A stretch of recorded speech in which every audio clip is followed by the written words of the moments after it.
अस्सलाम वालेकुम स्टूडेंट्स। आज हम चैप्टर 4 का सबसे इम्पोर्टेंट टॉपिक स्टडी करेंगे जो एब्सोल्यूट पोटेंशियल एनर्जी है।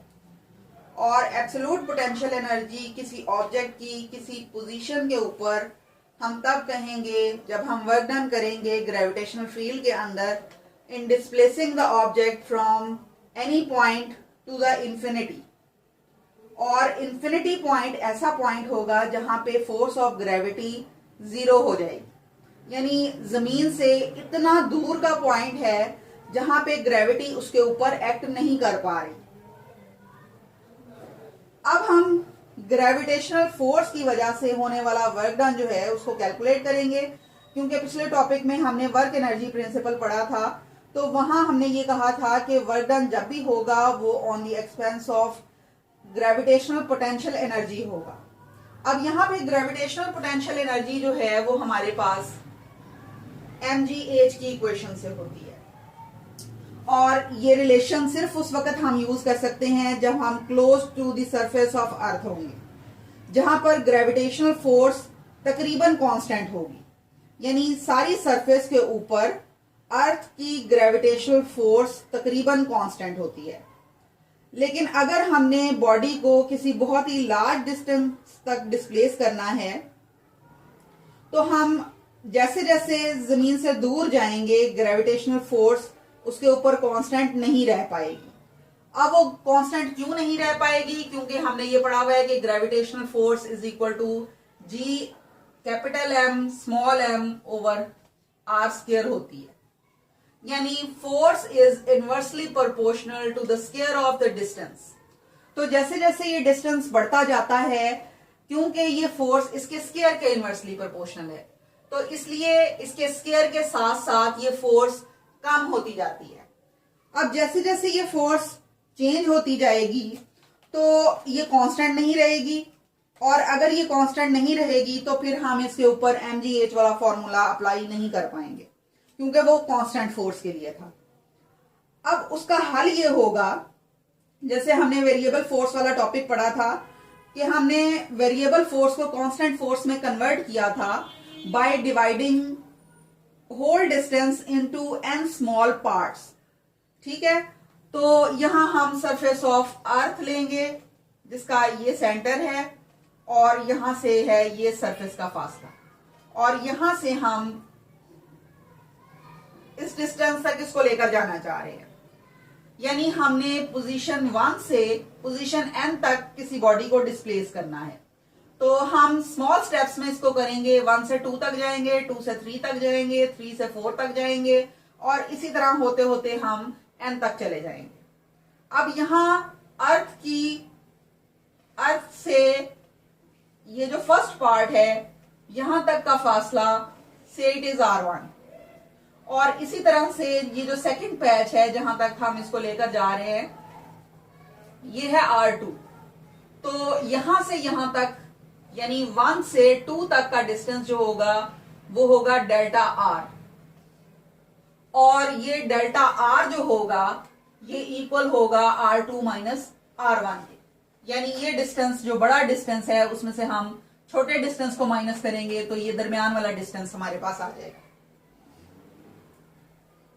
अब जब फर्स्ट से सेकंड पार्ट की तरफ हम जाएंगे तो चूंकि ये स्टेप्स बहुत स्मॉल बनाए गए हैं तो इस दौरान तकरीबन ग्रेविटेशनल फोर्स कांस्टेंट रहेगी, और फिर हम इससे वर्क डन वाला फॉर्मूला लगा के वर्क डन की वैल्यू निकाल पाएंगे।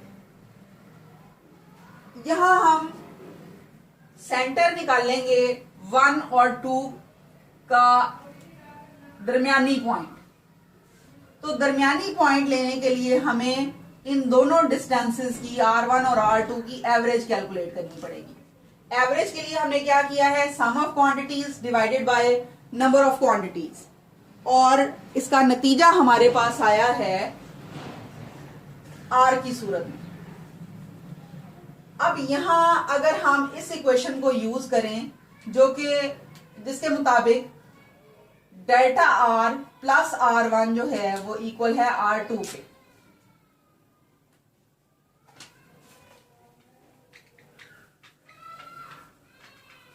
तो यहां इस R2 की जगह हम ये वाली वैल्यू पुट करेंगे यानी ये डेल्टा आर प्लस R1 यहां आ जाएगा। अब R1 और R1 आपस में ऐड होके 2R1 बन जाएंगे, जबकि ये डेल्टा आर ऐसे ही रहेगा।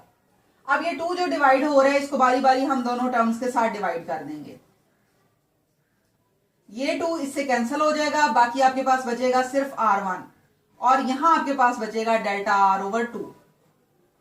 अब चूंकि हमारे पास जो फोर्स है, क्योंकि हम वर्क डन जब भी कैलकुलेट करते हैं तो वो फोर्स इनटू डिस्प्लेसमेंट के इक्वल होता है। तो यहां डिस्प्लेसमेंट की तो हम बाद में बात करेंगे, पहले हम फोर्स की बात करेंगे। फोर्स यहां पर जो लग रही है वो है ग्रेविटेशनल फोर्स, और ग्रेविटेशनल फोर्स की यहां हमने इक्वेशन लिखी है Gmm ओवर आर स्क्वायर। अब यहां हमें चाहिए आर स्क्वायर और यहां हमारे पास निकला है आर, तो यहां हम इसको आर स्क्वायर में कन्वर्ट कर देंगे, यानी दोनों साइड्स पे हमने स्क्वायर ले लिया है इस इक्वेशन की। अब इक्वेशन को जब इवेल्युएट करेंगे तो ये R1 का स्क्वायर होगा प्लस डेल्टा आर ओवर 2 का स्क्वायर होगा और plus 2R1 delta r over 2 होगा। यानी ये simple a plus b whole square का फॉर्मूला हमने इवेल्युएट किया है। अब मसला ये है कि delta r is very very small, तो डेल्टा आर के स्मॉल होने की वजह से हम डेल्टा आर स्क्वायर को जब इवेल्युएट करेंगे तो ये और भी स्मॉल हो जाएगा, और जो बहुत स्मॉल क्वांटिटी होती है उसको हम निगलेक्ट कर देते हैं, यानी ये डेल्टा आर स्क्वायर वाली टर्म हमने निगलेक्ट कर दी यहां से। और रीजन हमारे पास ये है कि डेल्टा आर चूंकि बहुत स्मॉल है तो डेल्टा आर स्क्वायर हमारे पास उससे भी ज्यादा स्मॉल हो गया है, इस वजह से हमने इसको निगलेक्ट कर दिया। अब बाकी जो हमारे पास इक्वेशन बची है वो है r square is equal to R1 square plus 2R1 delta r over 2। अब डेल्टा आर जो था शुरू की इक्वेशन में हमने लिखा था R2 माइनस R1 के इक्वल, तो यहां हम उसकी वैल्यू पुट करेंगे। डेल्टा आर की जगह R2 माइनस R1 और डिवाइडेड बाय 2, ये 2 इससे कैंसिल हो गया और R1 जब अंदर मल्टीप्लाई करेंगे तो ये हमारे पास इक्वेशन बन जाएगी R1 R2 minus R1 square. अब ये पॉजिटिव और नेगेटिव वाली वैल्यूज आपस में कैंसिल हो जाएंगी और हमारे पास रिजल्ट बचेगा सिर्फ R1 R2, और ये है चूंकि आर स्क्वायर के इक्वल तो इस इक्वेशन में हम इसको यूज कर पाएंगे, यानी f जो है वो अब हमारे पास Gmm ओवर R1 R2 होगा, क्योंकि इस आर स्क्वायर की जगह हमने इसकी वैल्यू पुट कर दी है। अब हम असल में करना चाह रहे हैं वर्क डन को कैलकुलेट, तो वर्क डन होगा हमारा फर्स्ट पैच से सेकेंड पैच के तरफ जाने के लिए W1 से 2, और ये चूंकि इक्वल होता है F डॉट डेल्टा आर के, और डॉट प्रोडक्ट की मैग्नीट्यूड होती है कॉज ऑफ थीटा के इक्वल, तो यहां हमने देखना है थीटा किस तरह से हम लेंगे। फोर्स ऑफ ग्रेविटेशनल फोर्स जो है वो डाउनवर्ड एक्ट करती है, क्योंकि जमीन हमेशा हर चीज को अपने मरकज की तरफ खींचती है, लेकिन डिस्टेंस हम कवर कर रहे हैं ऊपर की तरफ 1 से 2 की तरफ, तो डिस्प्लेसमेंट ऊपर की तरफ है, फोर्स नीचे की तरफ है, दोनों के दरमियान एंगल बना 180 डिग्री का, और कॉज ऑफ 180 डिग्री चूंकि -1 के इक्वल होता है तो ये हमारे पास minus F into delta are के इक्वल आ गया। और अब अगर हम F और डेल्टा आर की वैल्यूज यहां पुट करेंगे तो हमारे पास आ जाएगा work done for first patch.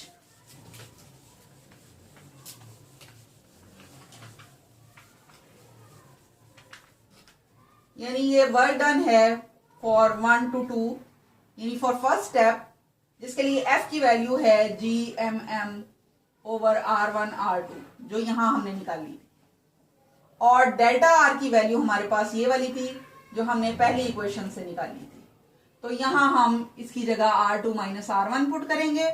अब यहां आपने नेगेटिव साइन लगाया है इस 180 डिग्री की वजह से, तो माइनस Gmm ये तो कॉमन रहेगा, बाकी आर वाली टर्म्स को हम कंबाइन कर लेंगे और फिर इसको बारी बारी हम दोनों टर्म्स के साथ डिवाइड करेंगे।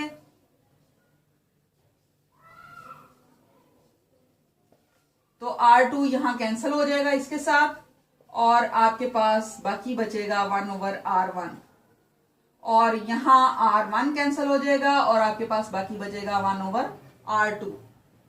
ये है आपके पास वर्क डन 1 से 2 की तरफ जाने के लिए। इसी सीक्वेंस को यूज करके हम सेकंड से थर्ड पेज की तरफ जाएंगे। तो इसी पैटर्न पे हम इसकी इक्वेशन लिखेंगे 1/R2 - 1/R3। यानी आपने ये तरतीब यहां पर रखनी है कि 1 से 2 की तरफ जा रहे हैं तो R1 पहले और R2 बाद में। इसी तरह से 2 से 3 की तरफ अगर जाएंगे तो R2 पहले होगा और R3 बाद में होगा।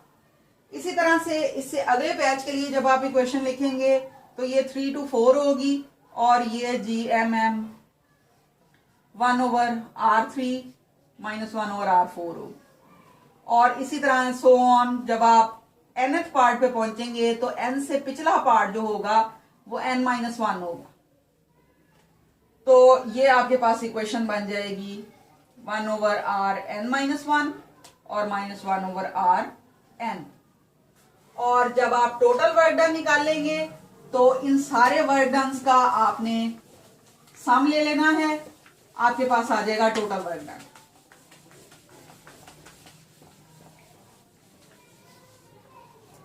यानी आपने W लेने के लिए W 1 से 2, 2 से 3, 3 से 4 और so on WN-1 to WN, यहां तक इसको ऐड कर लेना है। और चूंकि यहां पर इसी इक्वेशन में -GMM सब में कॉमन है, इसको हम कॉमन निकाल के बाकी अंदर वाली टर्म्स को लिख लेंगे R1 1/R2 और फिर इसके बाद प्लस साइन के साथ 1/R2 - 1/R3। इसी तरह से प्लस 1/R3 - 1/R4 और इसी तरह से सो ऑन चलते चलते हम n-1 तक पहुंच जाएंगे।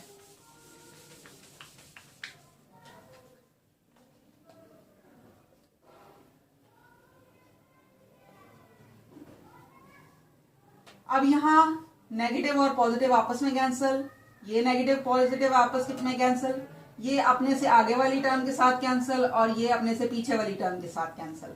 तो बाकी हमारे पास बचा -GMM इंटू 1/R1 - 1/Rn।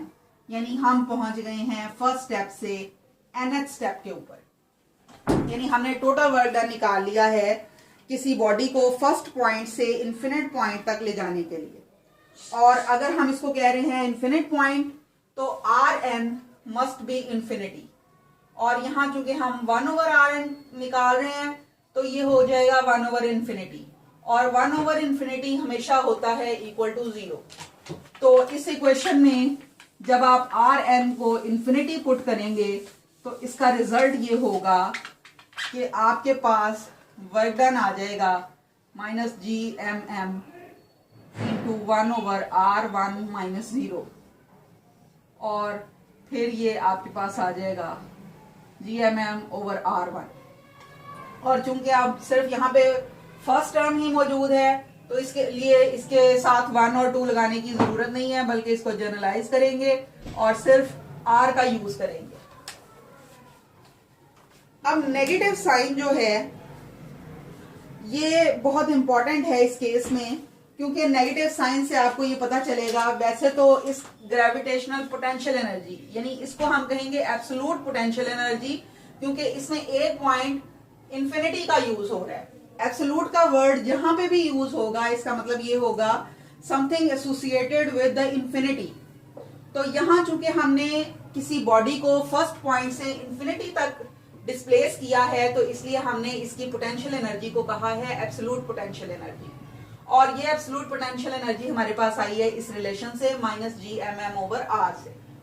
अब G जो है इसमें ये ग्रेविटेशनल कांस्टेंट है जिसकी वैल्यू कांस्टेंट होती है, और M जो है कैपिटल M वो मास ऑफ अर्थ है जो कि कांस्टेंट होगी, और स्मॉल m जो है वो भी कांस्टेंट होगा क्योंकि during motion mass of the body change नहीं होगी। तो ये तीनों टर्म्स तो हो गई कांस्टेंट, बाकी बचा आपके पास सिर्फ r।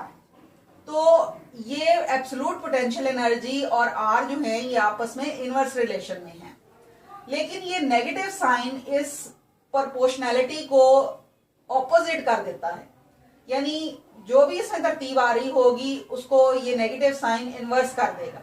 यानी यहां अगर इसमें इनवर्स रिलेशन है, इसका मतलब ये होगा कि डिस्टेंस r बढ़ने के साथ साथ एब्सोल्यूट पोटेंशियल एनर्जी कम होगी, लेकिन ये नेगेटिव साइन इस बिहेवियर को चूंकि उलट रहा है तो एब्सोल्यूट पोटेंशियल एनर्जी कम होने की बजाय बढ़ेगी।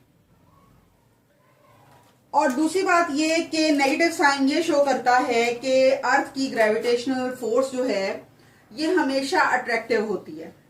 जहां पे भी अट्रैक्टिव फोर्स यूज होगी तो आप हमेशा उसके साथ नेगेटिव साइन यूज करोगे, और इसका मतलब ये होगा कि ये अट्रैक्टिव फोर्स है।